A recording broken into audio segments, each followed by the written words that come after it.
Welcome everyone back to weekly weather updates, and in today's video we're going to have the latest from the live radar, run for the UKV, look at the precipitation and the temperature over the next 5 days. It is remaining fairly unsettled with lots of areas of precipitation moving in over the coming days. Not all complete washout conditions, but many will see quite a bit of rain.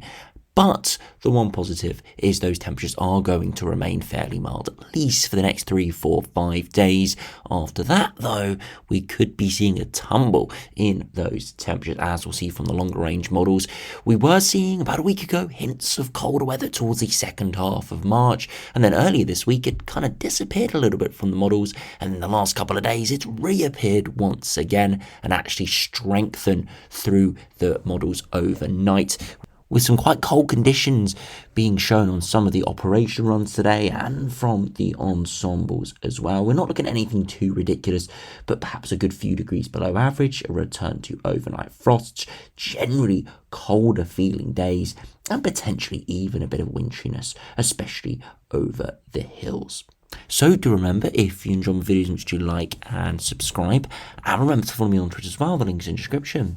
If you start on the live radar, you can see at the moment through the rest of today we are seeing heavy rain moving in from the west. It is most widespread and heaviest further northwards, especially now heading into Scotland and northern England, but exiting out of Northern Ireland and the Republic of Ireland, we are expecting extensive rain in England and Wales as well. Initially you can see it's light and patchy, perhaps turning heavier later this evening, and then as we head into tomorrow morning we could see a secondary area of precipitation that could give rain up until lunchtime in places. So a pretty miserable next 12 to 18 hours or so, but those temperatures are still pretty mild. If we do put on the temperatures as of around 3 p.m, you can see where we've got yellows, which is really up and down the country, and you can really see where the blues are over higher ground. Temperatures are around the mid-teens once again, 14, 15 degrees, could even get up towards 16 or 17 degrees tomorrow if we see a bit of sunshine. Now we can see this in more detail by going over to the latest UKV, and you can see through the rest of this afternoon and overnight that heavier rain is going to be moving in from the west, as said, most widespread and heaviest further northwards, but you can see there's a secondary batch of rain moving in for England and Wales through the early hours of the morning, giving quite widespread wet conditions. You can see though by around lunchtime it should clear from the far east coast, and by the afternoon we should be left with a mix of sunshine and showers. Definitely would go on the side of more of sunshine though. It only look like a few showers there, but again they are unpredictable in nature.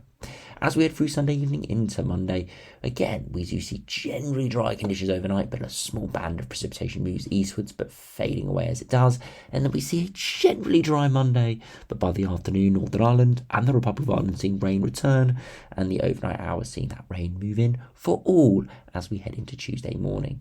Tuesday afternoon kind of in between weather systems, so again dry conditions but a few showers around. Then look into Tuesday evening, more heavy rain pushing in, and we have got some cold air across Scotland, so there is the risk of a bit of snow over the higher ground, but really only exclusively over the higher ground as that does move in, eventually pulling away, giving a briefly dry period for another batch of precipitation moving in from the west. You can see though, look at the tilt of this weather front, it's more northwesterly, again giving the signal that we could be seeing those winds veering more from the northwest, indicating potentially cooler conditions are on the horizon. That's definitely looking like the signal from some of the longer range models. Now do look at the max temperatures. You can see through this afternoon temperatures maybe get up into the low to mid-teens. Definitely from the live radar seems like those temperatures have climbed a little bit higher than the UKV predicted. We're definitely looking at 13 to 15 degrees in reality. Here only maybe 10 to 13 degrees, so underdone it by a couple of degrees perhaps. Overnight temperatures won't fall away all too much, and you can see by tomorrow afternoon temperatures could get as high as 15, 16, and I wouldn't even rule out a 17 or maybe 18 degrees coming in for parts of England and Wales there. As we head into Monday, a little bit of a chillier night because we've got clear overnight skies, but really only sort of 5 to 8 degrees. And by Monday afternoon, again, looking at 13 to 15 degrees pretty widely. Into Tuesday, we do see again pretty mild conditions further southwards, again 15, 16 degrees, but could turn a little bit chillier further northwards. And then as we get into Wednesday, you see those colder conditions are starting to arrive, maybe 16, 17 or even 18 degrees again in the southeast corner, but further northwards and westwards, we're getting that mild air pushed away with fresher Atlantic conditions or North Atlantic conditions, polar maritime air moving back in, and that could be something that does start to dominate the latter part of next working week into the following weekend. Now we can see this in detail by having a look at the latest GFS, which definitely has been a little bit up and down over the past few days. Some very mild runs, some very cold runs. Yesterday was pretty cold, and today again is relatively chilly and blocked. Now I wouldn't say especially cold. The synoptics are pretty blocked and would typically show colder conditions, but just because of the air mass setup, it doesn't actually go all too cold in the longer range. Now, if you do run through it, you can see westerly winds over the coming days, but as we head into the end of next working week, we see those winds veer more to a northerly. Now, initially, it looks like we could just see a northerly blast, and we could see the -5 isotherm move in for quite a few before eventually getting pushed away. But it's not the first batch of potentially colder conditions. We see generally the jet stream dip southwards, blocking returning to our north, and this could allow cold conditions to prevail more often than not. However, as I said, just because of the exact positioning of high pressure, low pressure, and the air mass associated with this, it doesn't go all too cold for the UK as of the end of this run. Cold air trying to feed in, and because that block isn't as more dominant over the UK and the low isn't sat more over Europe, it means that the cold air mass doesn't quite get drawn in. But that's little changes that could bring significant differences to the outcome here.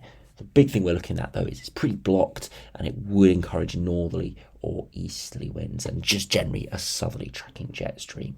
Now, if you compare to the GEM, again, southwesterly winds over the coming days. Eventually, by the end of the week, the winds veer more to northwesterly.